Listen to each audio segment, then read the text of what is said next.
ગુજરાત માધ્યમિક અને ઉચ્ચતર માધ્યમિક શિક્ષણ બોર્ડ દ્વારા ધોરણ 11 સાયન્સ માટેની જીવ વિજ્ઞાનની જે પ્રશ્ન બેંક છે એ આપણે અપલોડ કરેલી હતી, પરંતુ હવે 22/8/24 ના જે લેવાનું છે એના માટેનું સોલ્યુશન પણ આપણે જોઈ જ લઈએ. આપણે પ્રશ્ન બેંક તો અપલોડ કરી, પણ સોલ્યુશન બાકી હતું, તો સોલ્યુશન તમને આપી દઈએ અને પછી પ્રશ્ન બેંક પર બતાવી દઉં. ચાલો, પહેલું કોષાંતરીય અને પેશીસ્તરીય આયોજનનો ભેદ આપવાનો છે. તો કોષાંતરીય કોને કહેવાય? તો કોષાંતરીયમાં કોષો શિથિલ લખજો. કોષો શિથિલ રીતે ગોઠવાયેલા કે કાર્યની દ્રષ્ટિએ એકબીજા સાથે જોડાયેલા હોતા નથી, અને પેશીઓ પણ એમાં બનતી નથી. કોની અંદર? પહેલામાં. જ્યારે બીજું જે છે એ બીજાની અંદર શું છે? પેશી સ્તરીય. તો કોષોની ગોઠવણી વધુ જટિલ છે. કોષોની ગોઠવણી કેવી છે? વધુ જટિલ છે.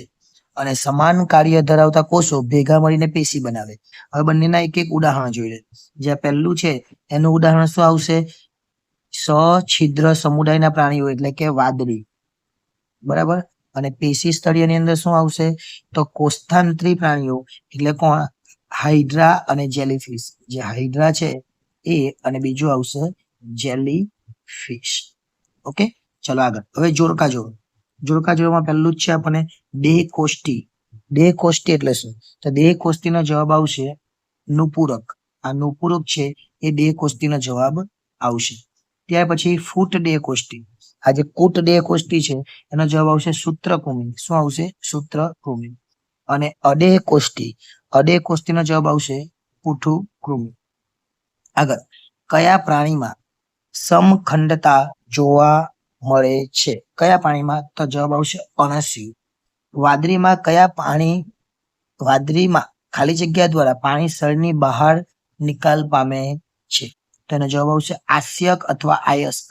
શું આવશે? આસ્યક. જવાબ આવશે આસ્યક. આગળ, જેલીફિશનો સમાવેશ નીચેના પૈકી કયા સમુદાયમાં થાય છે? જેલીફિશ કયા સમુદાયમાં એનો સમાવેશ થાય? તો મુડુક્રાઈમાં એનો સમાવેશ થાય. આગળ, જેલીફિશનો સમાવેશ એક આ પણ જોઈ લેજો, કોષાંતરી પણ આવી શકે, પણ મુડુક્રાઈ આપણે એનો જવાબ લખીશું. આગળ, 6થા નંબરનો જે પ્રશ્ન છે, વિહંગ અંડપ્રસવી અને બાહ્ય ફલન દર્શાવે છે. આપેલ વિધાન ખરું છે કે ખોટું? તો વિધાન એક ખોટું છે. આગળ, જલીય અનુકૂલન ધરાવતા સસ્તન પ્રાણીનું નામ. સસ્તન પ્રાણી કોણ? તો જવાબ લખવાનો તમારે ડોલ્ફિન. શું લખવાનો? ડોલ્ફિન અને બ્લુ વેલ. આગળ, જલીય અનુકૂલન ધરાવતા સસ્તન પ્રાણી લખી દઈએ. હવે જલજ સ્વરૂપે દ્વિગોહી પ્રાણી કયું છે? કયું? તો રેતી કીડો. મૂળ રોમનો ઉદ્ભવ કયા મૂળના કયા પ્રદેશમાંથી થાય છે? તો જે 9મો છે એ પરિપક્વન પ્રદેશ. પીનાધાર કોને કહેવાય? તો કેટલીક સિંબી વનસ્પતિઓમાં પર્ણતલ ફૂલીને મોટો બને તેને.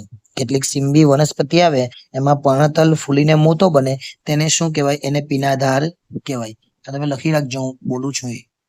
સમાંતર શિરા વિન્યાસ અને જાલાકાર શિરા વિન્યાસ ધરાવતી વનસ્પતિનું એક એક ઉદાહરણ. તો સમાંતર શિરા વિન્યાસ એ કેવી કહેવાય? એક દળી. એક દળી એટલે કોણ આવે? મકાઈ. મકાઈ આવે. અને જાલાકાર એટલે દ્વિદળી. દ્વિદળી એટલે એની અંદર એક લખીશું આપણે જાસૂદ. જાસૂદ આપણે લખીશું. આગળ, યોગ્ય જોડકા જોડવાના છે.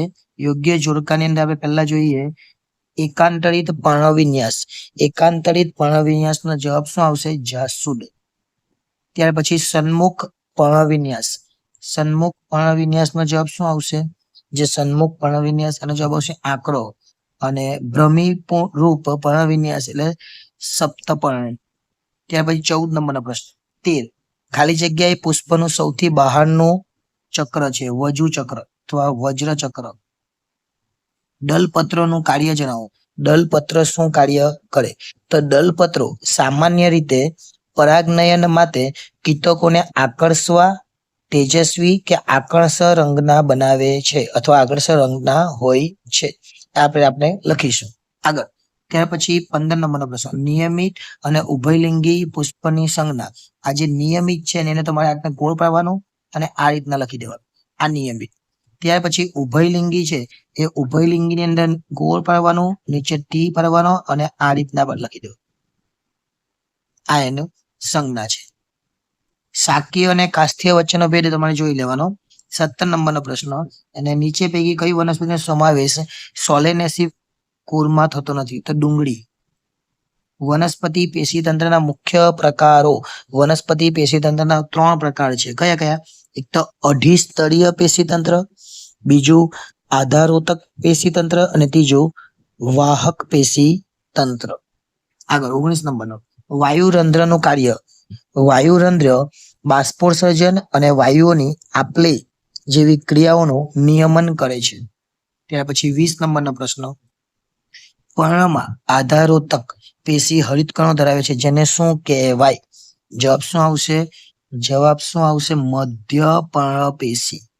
ત્યાર પછી આગળ જોઈએ, એઢાનું સ્થાન જણાવો. એઢાનું સ્થાન શું આવશે?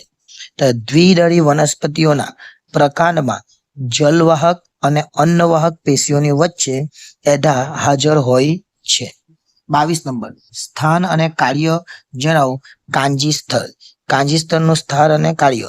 તો જોઈએ, અંતઃસ્તરના કોષો સ્ટાર્ચ કણો સભર છે અને આ સ્તરને કાંજીસ્તર પણ કહે છે. કાંજીસ્તર એ બાહ્યકના અંદરનું સ્તર એટલે અંતઃસ્તર કહેવાય છે.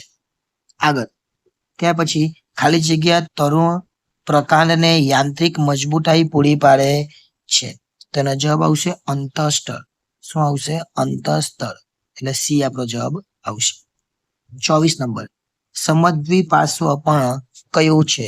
સમદ્વિપાર્શ્વપર્ણ એ મકાઈ છે. એકદળી પર્ણમાં ભેજગ્રાહી કોષોનું કાર્ય શું? તો એકદળી પર્ણમાં ભેજગ્રાહી કોષો ધરાવે છે, ત્યારે ભેજયુક્ત વાતાવરણમાં તેઓ પાણીનું શોષણ કરીને આસુન બને છે અને પર્ણ સપાટી વિસ્તૃત થાય છે. આ એનું કાર્ય છે. ત્યાર પછી બી વિભાગ છે. બી વિભાગની અંદર આપણે જોઈ શકીએ અહીંયા 15 જેટલા પ્રશ્નો આપેલા છે અને આ 15 માંથી 3 લખવાના. એ જ રીતના સી વિભાગની અંદર 10 પ્રશ્નો આપેલા, એમાંથી 2 લખવાના, અને ડી વિભાગ છે એમાં 15 માંથી એમાં પણ 3, અને ડી વિભાગની અંદર 5 માંથી 1. એટલે આ પ્રશ્ન બેંક છે અને આ પ્રશ્ન બેંકનું સોલ્યુશન પણ તમને આપી દીધું. તમે સારી એવી તૈયારી કરજો જેથી કરીને તમને સારા એવા માર્ક્સ મળી શકે.